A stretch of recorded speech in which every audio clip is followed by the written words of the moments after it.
దేవా ఎల్లప్పుడూ నీ పాడెదను లెక్కింపలేని స్తోత్రములు దేవా ఎల్లప్పుడూ నీ పాడెదను ఇంతవరకు నా బ్రతుకులో ఇంతవరకు నా బ్రతుకులో నీవు చేసిన మేళ్ళకై లెక్కించలేని స్తోత్రం దేవా ఎల్లప్పుడూ నీ పాడెదను ఎల్లప్పుడు నీ పాడెదను ఆకాశమాకాశములు దాని క్రిందున్న ఆకాశము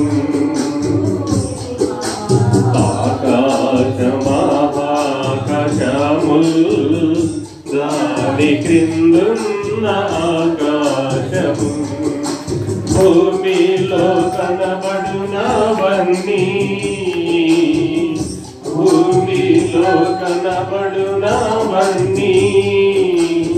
ప్రభువా నిన్నే కీర్తింతున్ ప్రభువా నిన్నే కీర్తింతున్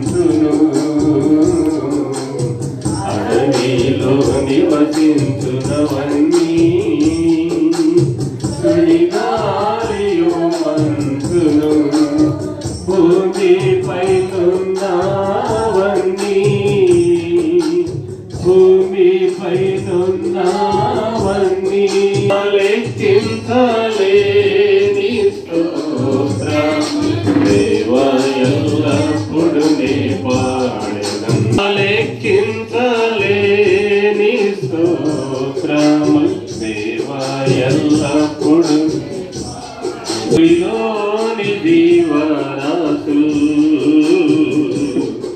నీటిలో నివసించు ప్రాణులు ఈ భూమిలోని జీవరాశులు ఆకాశమున ఎగురునవన్నీ ఆకాశమున ఎగురునవన్నీ ప్రభువా నిన్నే కీర్తించున్ ప్రభువా నిన్నే కీర్తించున్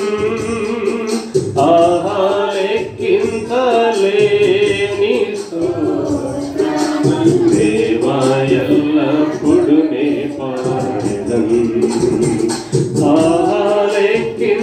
లెక్కించలేని స్తోత్రం ఎల్లప్పుడు నీ పాడెదను ఇంతవరకు నా బ్రతుకులో ఇంతవరకు నా బ్రతుకులో నీవు చేసిన మేళ్ళకై ఎల్లప్పుడు నీ పాడెదను దేవా ఎల్లప్పుడు నీ పాడెదను. మోసెస్ సార్ గారు మన కొద్ది నిమిషాలు మళ్ళీ వాక్యం అందిస్తారు. అందరి కళ్ళు మూసుకొని ప్రార్థన. ప్రేమ కలిగిన ప్రభువా, పరలోకం తండ్రి, మీ ఘనమైన శ్రేష్టమైన పరిశుద్ధమైన నామమునకే స్తోత్రములు. మా ప్రార్థన వినే దేవుడవు నువ్వు ఒక్కడివే, మమ్మల్ని చూస్తున్న దేవుడవు నువ్వు ఒక్కడివే, మరణించి తిరిగి లేచిన దేవుడవు నువ్వు ఒక్కడివే. దేవుడు అనే పదానికి ఈ భూలోకంలో నువ్వు ఒక్కడివే ప్రభువా. యేసయ్యా నీ స్తోత్రం. అతి గొప్ప దేవుని మేము నమ్ముకున్నాం. ఎంత ధన్యులమునైనా మీ స్తోత్రం చెల్లిస్తున్నాం. ఇంతవరకు నేను భయభక్తులు కలిగి పరిశుద్ధంగా మేము బ్రతికితే గొప్ప తండ్రి మమ్మల్ని కూడా ఆ రీతిగా ఆశీర్వదించే దేవుడు కనుక నీ ప్రియబిడలను ప్రభు దయాల సార్ని కుటుంబాన్ని మీరు దీవించిన విధానానికి స్తోత్రం. ఎన్నో మాటలు తండ్రి నీ బిడ్డల హృదయాలు భద్రపరచండి. పరిశుద్ధమైన నామమున ప్రార్థన చేశాడు ఈ వేడుకొంచున్నాము తండ్రి, ఆమేన్. వందనాలు తెలియజేసింది. 12:45కి ముగించమన్నారు, మళ్ళీ కంటిన్యూ చేయమన్నారు. మీకు ఈ విషయం అర్థమైపోయింది ఎందుకని. కాబట్టి దయచేసి దేవుని యొక్క వాక్యాన్ని భోజనం తయారయ్యేంత వరకు దేవుని యొక్క వాక్యాహారాన్ని మీరు తింటూనే ఉండాలి. మీరు దేవుని మాటలు, దేవుని యొక్క వాక్యాన్ని మీరు ఇంకా లేట్ అయితే ఇంకో ప్రసంగం కూడా ఉంటుంది. కాబట్టి మీ మనసు ఇక్కడ లేకపోయినా దయచేసి దాన్ని తెచ్చుకొని మీ దగ్గర ఉంచుకొని భోజనం సిద్ధమయ్యేంత వరకు ఈ వాక్యమైనటువంటి జీవాహారాన్ని, దేవుని యొక్క వాక్యాన్ని పెడచెవి పెట్టుకోకుండా మరి హృదయానుసారంగా దేవుని మాటలు వింటే అది ఉపయోగం. పెడచెవి పెట్టినట్లయితే అన్ని వృథానే. Your presence is waste, everything is waste. మరి మీరు ఇక్కడ ఉండడము, మరి ఇన్ని సౌకర్యాలు మీ కొరకు కల్పించడం, వసతి కల్పించడం అవన్నీ కూడా వృథానే అవుతుంది. మరి ఈ సమయాన్ని ఇచ్చిందే దేవుని యొక్క వాక్యాన్ని వినడానికి. కాబట్టి దేవుని యొక్క వాక్యమైన తర్వాత మరి శ్రేష్టమైనటువంటి మరి ఆహారం కూడా మరి కుటుంబ యజమానులు సిద్ధపరిచినారు. అంతవరకు దయచేసి ఓపికతో మరి బైబిల్ ఉంటే బైబిల్ తెరవండి, లేని వారు మీ హృదయాలు తెరచి దేవుని యొక్క వాక్యాన్ని వినవలసిందిగా మనం చేస్తుంటున్నాను. పరిశుద్ధ బైబిల్ గ్రంథం నుంచి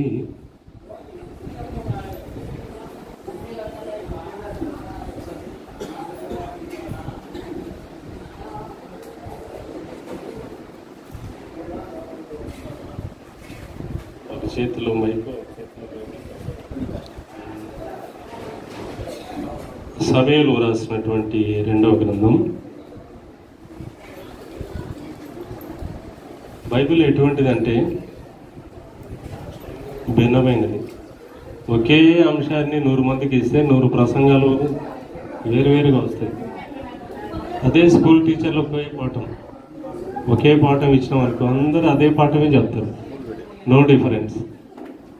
కానీ దేవుని యొక్క వాక్యాన్ని 100 మంది కాదు, 1000 మంది వేస్తే ఈ ప్రపంచంలో ఎంతమంది వాక్యాన్ని ప్రకటించే వాళ్ళు ఉంటే అన్ని ప్రసంగాలు వస్తాయి.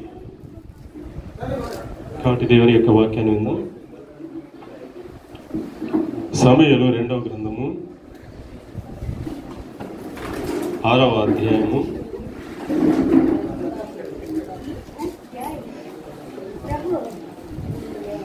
10వ వచనం నుంచి 10, 11, 12 వచనాలు మనం గమనిద్దాం. యెహోవా మందసమును దావీదు పురములోనికి తన యొద్దకు తెప్పింపనొలక గిత్తీయుడగు ఓబేదేదోము ఇంటి వరకు తీసుకొని అచ్చట ఉంచెను. యెహోవా మందసము 3 నెలలు గిత్తీయుడగు ఓబే వినబడగా దావీదు పోయి దేవుని మందసమును ఓబేదే. బైబిల్ గ్రంథంలో ఇటువంటి పేరు గల వాళ్ళు ఉన్నారు. ఓబేదు అనేటువంటి వ్యక్తి ఉన్నాడు. ఓబేదేదేము అనేటువంటి వ్యక్తి ఉన్నాడు. బైబిల్ గ్రంథంలో ఓబాద్య అనేటువంటి వ్యక్తి ఉన్నారు. వీళ్ళంతా ఎలాంటి వారంటే అట్లా మెరుపులాగా వచ్చి కనపడి వెళ్ళిపోతారు, ఇంకెక్కడ కనపడరు. ఓబేదేదేము కూడా ఎక్కడ కనపడు మీకు. ఓబాద్య కూడా బైబిల్ గ్రంథంలో ఒక్క అధ్యాయం రాసి అందులో నుంచి ఎగ్జిట్ అయిపోయినాడు. మరి ఓబేదు పేరు విషయంలో మనం గమనించినట్లయితే రూతు గ్రంథంలో మనం గమనిస్తాం. రూతుకు తర్వాత బోయేజుకు నయోమికి మనవడుగా జన్మించి అక్కడి నుంచి నిష్క్రమించిన ఎక్కడ కనపడు ఓబేదు. కానీ దావీదు తండ్రికి మరి ఆ తర్వాత ప్రభు అయినటువంటి యేసుక్రీస్తు వంశావళికి మూల పితరుడుగా ఉన్నట్టుగా మనం చూస్తాం. అది ఒబెదేము అనేటువంటి పేర్లు గలటువంటి వారి గురించినటువంటి విషయం. కానీ ఇప్పుడు మనం చదువుకున్నటువంటి విషయానికి వస్తాం. ఇక్కడ ఒబేదేదేము అనేటువంటి వ్యక్తి ఇంటికి దేవుని యొక్క మందసాన్ని దావీదు తీసుకొని వచ్చినట్లుగా చూస్తాం. దానికంటే ముందుగా మనం గమనించినట్లయితే ఎందుకు ఈ మందసము ఒబేదేదేము ఇంటికి వచ్చింది అనేది గమనించాలి. సమూయేలు మొదటి గ్రంథంలో మనం గమనించినట్లయితే 2వ అధ్యాయం 3వ అధ్యాయంలో మనం గమనించినప్పుడు ఇశ్రాయేలుకు ఫిలిస్తీయులకు యుద్ధం జరిగినప్పుడు దేవుని యొక్క మందసాన్ని ఏలి కుమారులైనటువంటి హోపి మరి వీరిద్దరూ దేవుని యొక్క మందసాన్ని ఆ యుద్ధ భూమికి తీసుకుని వెళ్తారు. వాళ్ళకు ధైర్యం ఏంటంటే దేవుడు మాతో ఉంటే మేము ఏమైనా చేయగలము, ఏ యుద్ధాన్నైనా జయించగలం అనుకున్నారు. కానీ వారి యుద్ధంలో ఓడిపోయినారు. ఎందుకంటే వారి జీవితాలు బాగలేవు. అనగా దేవుని యొక్క మందసం వారితో కూడా ఉన్నా కూడా ఏలి జీవితం అలాగే ఉంది. ఏలి ఇద్దరు కుమారుల జీవితాలు అలాగే ఉన్నాయి. దేవుని మందిరంలో ఉన్నా కూడా, దేవుని సేవకులుగా ఉన్నా కూడా ఇశ్రాయేలు ప్రజలు, యాజకుని కుమారులు అంతా కూడా పాపము చేసి వ్యభిచారం చేసి దేవుని విడిచిపెట్టి వారు బ్రతుకుతున్నప్పుడు దేవుడు వారితో కూడా ఉన్నా కూడా వారికి ఏం మేలు చేయలేదు. వాళ్ళ మనసులో ఏముంది? మా దేవుడు మాతో ఉంటే మాతో కూడా యుద్ధ భూమికి మేము తీసుకెళ్తే మేము గెలుస్తాం అనుకున్నారు. కానీ ఆ యుద్ధంలో ఇశ్రాయేలును ఫిలిస్తీయులు పరిగెత్తి ఓడించినారు. ఏలి యొక్క ఇద్దరు కుమారులు మరణించినట్లుగా మనం చూస్తాం. మొదటి సమూయేలు గ్రంథంలో మరి 2-3 అధ్యాయాల్లో మనం చూస్తాం. ఆ తర్వాత వారు తీసుకుని వెళ్ళి దీనికి ఉపోద్ఘాతంగా చెప్తున్నాం. మరి దేవుని యొక్క మందసం పట్టబడింది. దేవుని యొక్క ఆ యొక్క మందసం పట్టబడి ఆ ఫిలిస్తీయులు దాన్ని తీసుకుని వెళ్ళి ఫిలిస్తీయుల పట్టణంలో వారు దాగోను గుడిలో ఉంచుకున్నట్లుగా చూస్తాం.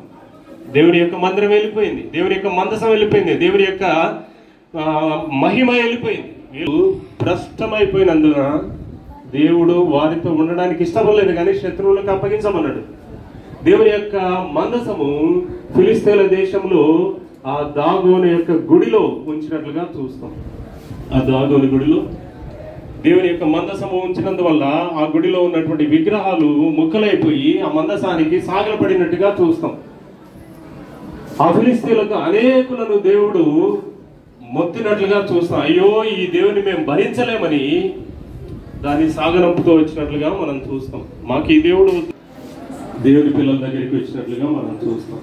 ఇది 2వ సందర్భంలో మనం గమనించినప్పుడు అక్కడ ఉన్నటువంటి దేవుని యొక్క మందసంలో దావీదు తీసుకుని వచ్చేటప్పుడు వారు చేయరానేటువంటి పొరపాటు వల్ల దేవుని యొక్క మందసాన్ని ఒక ఉజ్జ అనేటువంటి వ్యక్తి తాకినందువల్ల మరణించినట్లుగా మనం చూస్తాం.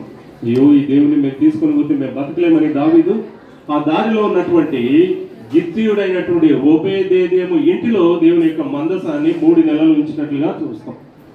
ఇది మన అంశం.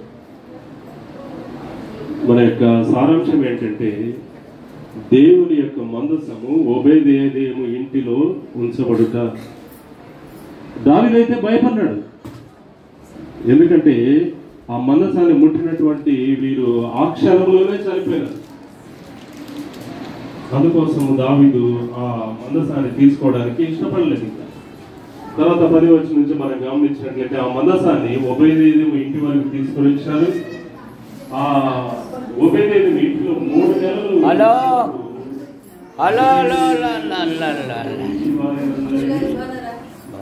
కూర్చోండి.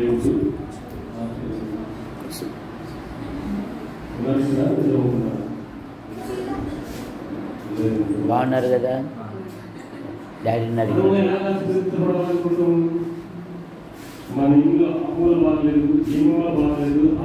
అలా అలా అలా అలా కొంచెం స్మైల్ స్మైల్.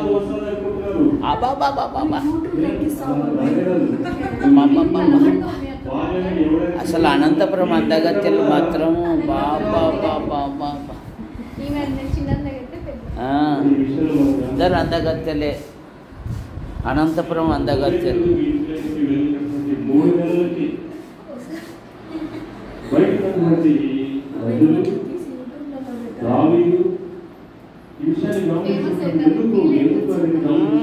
అది కదా,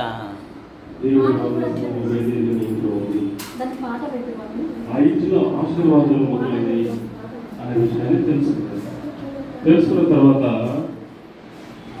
12వ వచనం మనం గమనిద్దాం. ఈయన దానిని అంతటిని ఆశీర్వదించుచున్నాడను సంగతి దావీదునకు వినబడక.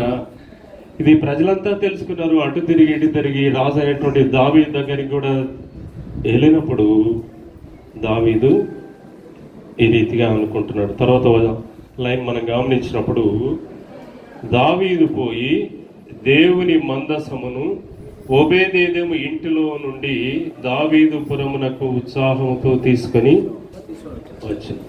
ఇక్కడ ఏంటంటే దేవుని యొక్క మందసం ఓబేదేదెము ఇంటి నుంచి ఇప్పుడు మొదట భయపడినాడు. మరి ఎప్పుడైతే ఓబేదేదెము ఇంట్లో పెట్టినారో ఆశీర్వాదాలు ఓబేదేదెము ఇంట్లో ఉత్పన్నమవుతున్నాయి, పుట్టుకొస్తున్నాయి. రెండో విషయం, ప్రజలందరూ చూస్తున్నారు. ఆ నోట ఈ నోట విని ఆ విషయం రాజు దగ్గరికి వెళ్ళినప్పుడు ఏం చేసినాడు దావీదు? ఆ మందసాన్ని తెచ్చుకున్నాడు. ఎందుకు తెచ్చుకుంటాడు? ఐ వాంట్ దిస్ బ్లెస్సింగ్స్, నాకు ఈ ఆశీర్వాదాలు కావాలి. మనం ఏం చేస్తాం చెప్పండి? ఎక్కువగా చాలా సిగ్గు అనిపిస్తుంది కొన్నిసార్లు. చెప్పండి, దేవుని మాట వినుకోకుండా అన్యజనుల దగ్గరికి వెళ్ళి వాని మాట వీని మాటని వాని మాట ప్రకారంగా మనం బ్రతుకుతాము, మన కార్యక్రమాలు జరిగించుకుంటామే. కానీ దేవుని మాట ఈ విషయాలు గమనించినప్పుడు సున్నితమైనటువంటి అంశం. దేవుని మందసం అనగా దేవుడే ఓబేదేదెము ఇంటిలో నివసించుట. God's dwells in the house of the Obededom. అప్పుడు ఆశీర్వాదాలు వస్తాయి. మన ఇంటిలో దేవుడు లేకపోతే, దేవుని ఆశీర్వాదాలు లేకపోతే, దేవుడు లేకపోతే ఆశీర్వాదమే ఉండదు. ఎవడో చెప్పినటువంటి మాటను బట్టి వాడు చెప్పినట్లుగా మనం ఇల్లు కట్టుకొని వాడు చెప్పినట్లుగా మనం జీవిస్తూ ఉన్నట్లయితే, ఆ ఏదో పొరపాటు చేసినామంటే నీ హృదయంలో ఏదో గిలి, చింత, దిగులు ఇవన్నీ మొదలయ్యి ఆ చింతతోనే దేవుని యొక్క ఆశీర్వాదాలు పోగొట్టుకుంటాం. ఒక రాజు కోరుకుంటున్నాడు, ఐ వాంట్ దిస్ గాడ్, నాకు ఈ దేవుడు కావాలి, ఈ దేవుడు నేను తెచ్చుకోవాలి. ప్రత్యక్షంగా నేను చూస్తూనే ఉన్నాను ఓబేదేదెము ఇంటిని, అతని ఇంటి వారిని అందరినీ దేవుడు ఎలాగ ఆశీర్వదిస్తుంటాడో నేను చూస్తూ ఉన్నాను అని ఓబేదేదెము చూస్తున్నాడు. దావీదు చూస్తున్నాడు. అందుకే ఓబేదేదెము ఇంటి నుంచి దేవుని అట్లుగా చూస్తాడు. చాలా మందికి తెలియదు. ఇంగ్లీష్లో మనకు అన్నిటికీ ఒకటే మీనింగ్ అనుకుంటాడు. హౌస్కు హోమ్కు తేడా తెలియదు ఎక్కువ మందికి. The difference between house and home చాలా మంది తెలియదు. హౌస్ అంటే ఈ భౌతికంగా కనబడేటువంటి ఇల్లే, అంతే. ఇల్లు కట్టడానికి ఎవరైనా కట్టుకోవచ్చు, కానీ హోమ్ కట్టుకోవడానికి దేవుని యొక్క ప్రేమ. ఇప్పుడు ఇల్లు కట్టుకున్నావు, ఇంట్లో ఎవరు లేదనుకో, that is not called as a home. అది ఒక హోమ్గా పిలువబడదు. హోమ్ అనగా ఆ ఇంటిలో భార్య, పిల్లలు, భర్త వీరందరితో కలిపి మరి దేవుని యొక్క సహవాసము, దేవుని యొక్క ప్రేమ కలిగినదే హోమ్ అనబడుతుంది. ఇంగ్లీష్లో కూడా మీరు టెస్ట్ చేసుకున్నట్లయితే, వెరిఫై చేసుకుంటే, there is a vast difference between house and home. House is only physical building, that's all. Home అనేది మనం గమనించినట్లయితే we have to construct ourselves with affection and love with God. మరి home అనేది మనం గమనించినట్లయితే మనము దేవునితో, మన భార్యతో, భర్తతో, పిల్లలతో, దేవునితో కలిసిమెలిసి కట్టుకునేదే కుటుంబం. That is called a home. మరి ఈ ప్రేమ ఆప్యాయత లేనటువంటి ఇల్లు ఏం చేసుకుంటాం? ఇంటికి వచ్చేదానికంటే బజార్లో ఉండేది మేలు అనుకుంటారు, బస్ స్టాండ్లో ఉండేది మేలు అనుకుంటాడు. That house will become as a hell. దేవుడు లేనటువంటి ఆ ఇల్లు ఎలాగుంటదంటే, మరి ప్రేమ ఆప్యాయతలు దేవుని యొక్క సన్నిధి లేనటువంటి ఆ ఇల్లు ఎలాగుంటదంటే ఒక నరకంలాగా ఉంటుంది. ఇంకా చాలా మంది చెప్తారు ఇంటికి పోయేదానికంటే నరకమే మేలు అనుకుంటారు. Very bad condition. లూకా సువార్త 7వ అధ్యాయం గమనిద్దాం.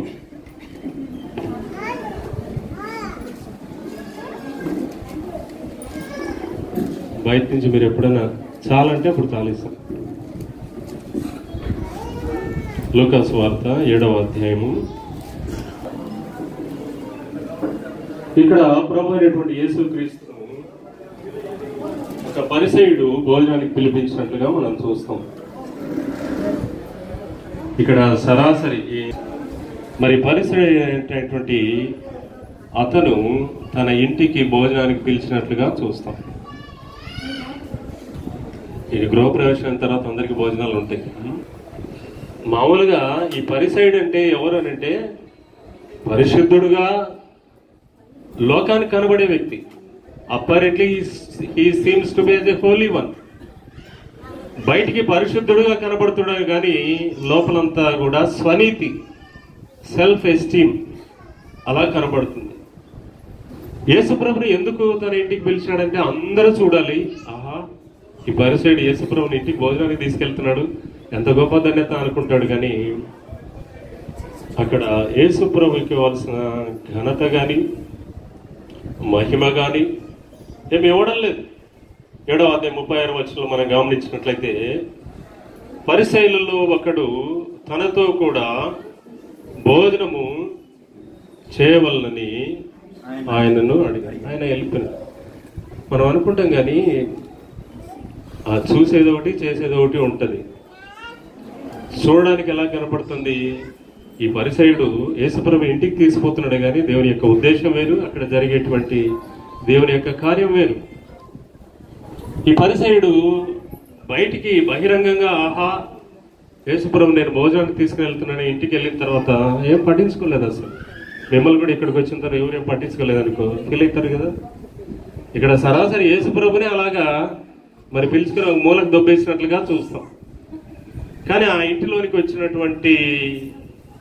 వెంటనే 37వ వచనంలో గమనించినప్పుడు ఆ ఊరిలో ఉన్న పాపాత్మురాలైన ఒక స్త్రీ యేసు పరిసయ్యుని ఇంట భోజనం కూర్చున్నాడని తెలుసుకొని ఒక బుడ్డిలో అతను తీసుకుని వచ్చి వెనకదట ఆయన పాదముల యొద్ద నిలబడి ఏడ్చుచు కన్నీళ్లతో ఆయన పాదములను తడిపి తన తల వెంట్రుకలతో తుడిచి ఆయన పాదములను ముద్దు పెట్టుకుని ఆ అత్తరు వాటికి పూసిన. ఇదంతా మనకు తెలిసిన విషయం. ఆ పరిసయ్యుడు చేయనటువంటి పని ఒక పాపాత్మురాలైనటువంటి స్త్రీ ఎంత ఉన్నతంగా చేసిందో మనం చూస్తాం. ఒకసారి మనం గమనించాలి. ఘనమైనటువంటి వ్యక్తులు ఘనహీనంగా దేవుణ్ణి ఆదరిస్తారు, స్వీకరిస్తారు. వాళ్ళు హైలీ పీపుల్ ఎలాగ ఉంటారంటే నా గొప్పతనాన్ని బట్టి నా ఉన్నతనాన్ని బట్టి వచ్చినాడు అనుకుంటాడు. కానీ దేవునికి ఇవ్వాల్సిన ఘనత, దేవునికి ఇవ్వాల్సినటువంటి మర్యాద, దేవునికి ఉన్నటువంటి ఔన్నత్యాన్ని ఇవ్వరు. కానీ ఈ పాపాత్మురాలైనటువంటి స్త్రీ ఆయన చూచిన వెంటనే ఆమె సాష్టాంగంగా ఎంత కృంగిపోయింది. తన జీవితంలో విలువైనటువంటి అత్తరు తీసుకుని వచ్చి ఆయన మరి తల మీద పోసి ఆయన యొక్క పాదములను ఏమిటితో తుడిచింది? ఒక విషయం చెప్తున్నాను, ఈ చరిత్రలో ఈ ప్రపంచంలో ఇలాగ చేసినటువంటి స్త్రీ ఎవరైనా ఉన్నారా? ఎవరైనా చేయగలరా? నాకు తెలిసిందా ఏ స్త్రీ చేయలేదు. అంటే షీ స్టూప్డ్ డౌన్, బో డౌన్, సాష్టాంగపడి తల వెంట్రుకలు తుడచడం అంటే సామాన్యమా? నిలబడి తుడచారా? అంతగా దేవుణ్ణి ఘనపరిచినట్లుగా చూస్తాం. వాటికి అయిపోలే. ఈ పరిసయ్యుడు ఏమంటాడు, ఈయనేం దేవుడయ్యా, ఈయనేం పరిశుద్ధుడయ్యా, ఈయనేం ప్రవక్తయ్యా, ఈమె ఎవరో తెలుసా? మరి ఈమె చేసే కార్యాలు నీకు తెలుసా? నీకు తెలుసా ఈమె ఏంటో అన్నప్పుడు ఆయన ఉపమానం చెప్పినాడు. ఒకనికి 2 అప్పుదారులు ఉన్నాడు. ఒకడు 500, ఒకడు 50. మరి అప్పు ఉన్నాడు, ఇద్దరిని క్షమించినాడు. ఎవరు ఎక్కువగా క్షమించగలరు అంటే ఎవడు ఎక్కువగా అప్పు తీసుకొని ఎప్పుడైతే వానికి రుణమాఫీ అయిందో వాడే ఎక్కువగా ప్రేమించగలడు అన్నాడు. అప్పుడు యేసు ప్రభు మరి అక్కడ పేరు పెట్టి పిలిచినాడు. పేతురు, నువ్వు నన్ను ఇంటికి పిలిచినావు కానీ ఏమైనా కాళ్ళకు నీళ్ళు ఇచ్చినావా, మరి పాదాలకు కడుక్కొని తుడిచినావా, నా తలకు నూనె అంటినావా? What you have done? ఏం చేయగలిగావు? నువ్వు పిలిచినావు ప్రజలంతా చూడడానికి గొప్పడానికి, ఇంటికి పిలుచుకొని ఒక అనాథనగా వదిలేసినావు. కానీ ఈమె చేసినటువంటి పని తెలిసిందా నీకు? నువ్వేం చేయలేదు. ఇక్కడ విషయం ఏంటి? ఇక్కడ మనకు సారం ఏంటి? సారాంశం ఏంటంటే, కొన్ని గృహాలలోనికి దేవుడు వస్తాడు కానీ ఈ పరిచయంలాగా స్వీకరించరు. మరి ఎలాగ ఆశీర్వాదాలు రాగలవు? How you will get the blessings without receiving the God into your heart? ఈ పరిసయుడు అలాగే చేశాడు. యేసు ప్రభుని ప్రజల కోసం, ఘనత కోసం తన ఇంటికి పిలుచుకున్నాడు కానీ ఇల్లు తెరవబడింది, మంచిదే, హృదయం తెరవబడలేదు. కానీ ఈ స్త్రీ విషయంలో గమనించిన, ఈ స్త్రీకి ఈ ఇల్లు ఉన్నట్టుగా కనపడదు మనకు. ఆమెకి ఇల్లు లేకపోయినా, ఈ పరిసయుని ఇంటికి వచ్చి అర్హత లేకపోయినా ఆ ఇంటిలోనికి భయంగా వచ్చి ఉంటుంది. ఆయన దగ్గరికి వచ్చి ఆయన పాదాలు పట్టుకుని ఆయన తల మీద అత్తరు పోసి తన యొక్క తల వెంట్రుకలతో ఆయన్ను కడిగి తుడిచి ఆయన స్వీకరించినట్లుగా మనం చూస్తాం. దీంట్లో మనకి ఏమర్థమవుతుంది? యేసు ప్రభు ఇంట్లో ఉన్నాడు కానీ యేసు ప్రభువును స్వీకరించని, అంగీకరించినటువంటి పరిసయుడు. There is no use of the home. మనం ఇంతవరకు గమనించిన హౌస్కు హోమ్కు తేడా. మరి భౌతికంగా ఆ పరిసయుడు పరిశుద్ధుడుగా కనపడుతున్నాడు, స్వనీతిపరుడుగా కనపడుతున్నాడు కానీ వాస్తవానికి హృదయం తెరవబడలేదు, యేసు ప్రభువును స్వీకరించలేదు. ఉన్నది ఉన్నట్టుగా అతన్ని యేసు ప్రభువుని పంపివేసినట్లుగా మనం చూస్తాం. కానీ ఏమైతే యేసు ప్రభువుని ఎంతగా ఘనపరిచి, ఇంకో విషయాలు గమనించిన, ఆమె పాపాలన్నీ క్షమించబడినట్టుగా మనం చూస్తాం. మరి హెబ్రీయులు రాసిన పత్రిక వస్తాం. హెబ్రీయులు రాసిన పత్రిక 3వ అధ్యాయం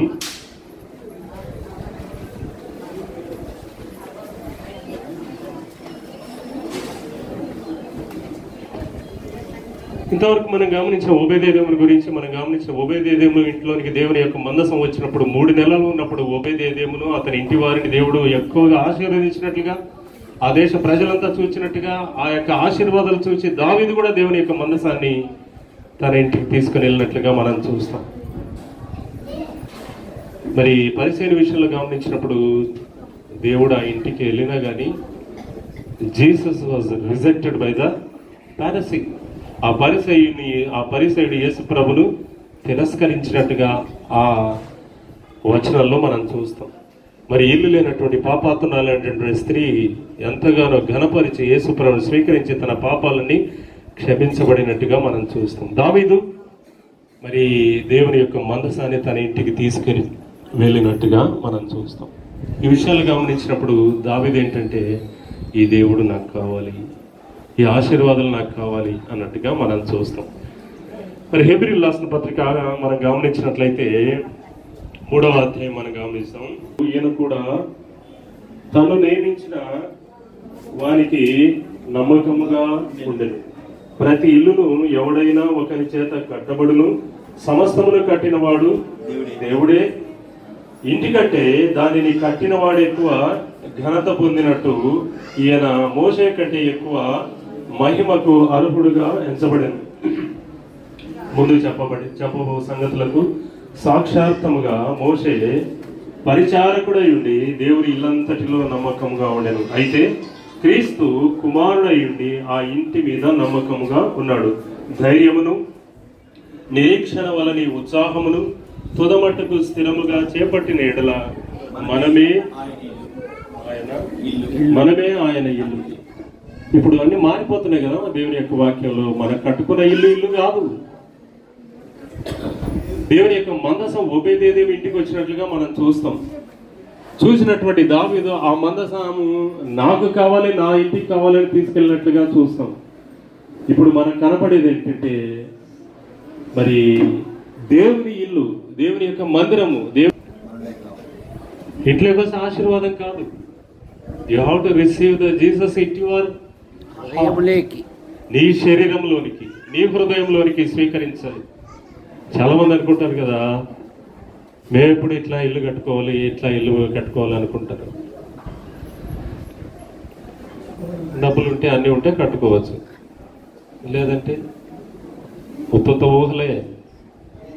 కానీ యేసు ప్రభువుని విశ్వాసం ఉంచినట్లయితే యోహాను సువార్త 14వ అధ్యాయంలో మనం గమనించినప్పుడు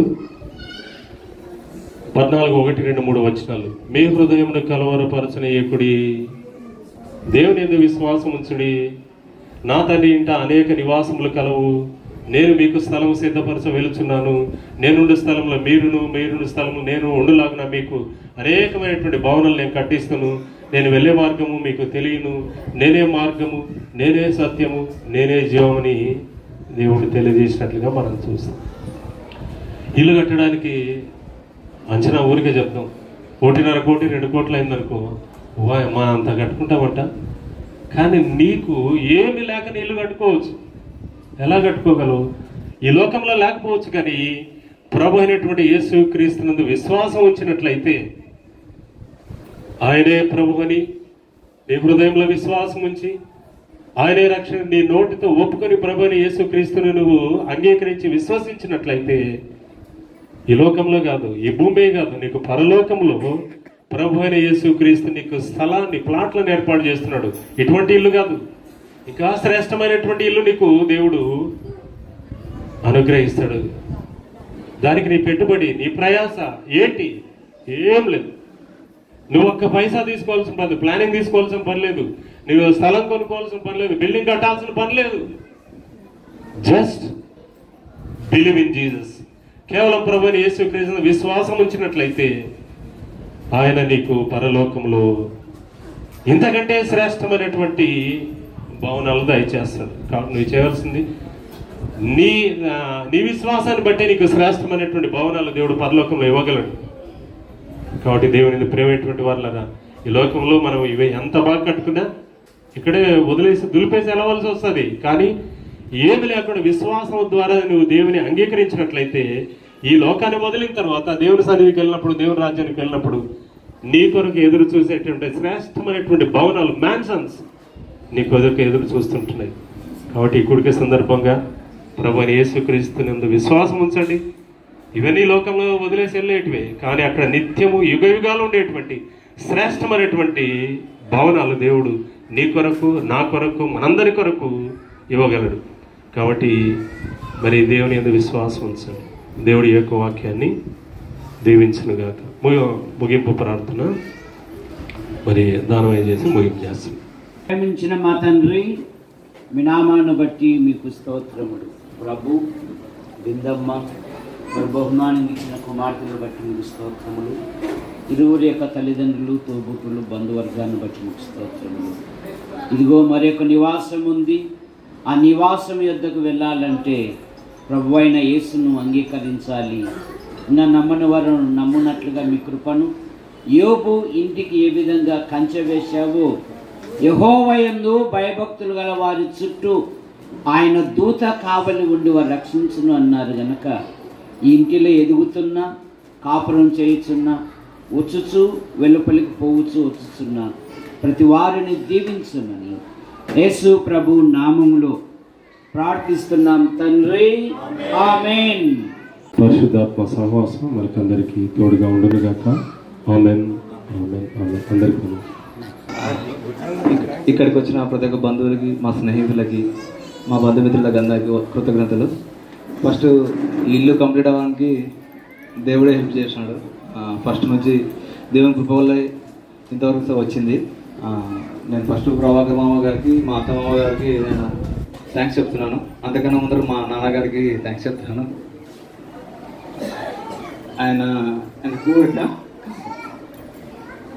ఆయన లేదు, నేను స్టార్ట్ చేసినప్పుడు ఆయన చూసినారు, కానీ ఆయన చనిపోయినారు. అంటే ఆయన లాస్ట్ విష్ అది నేను తీర్చలేకపోయినా ఒక బాధ ఉంది.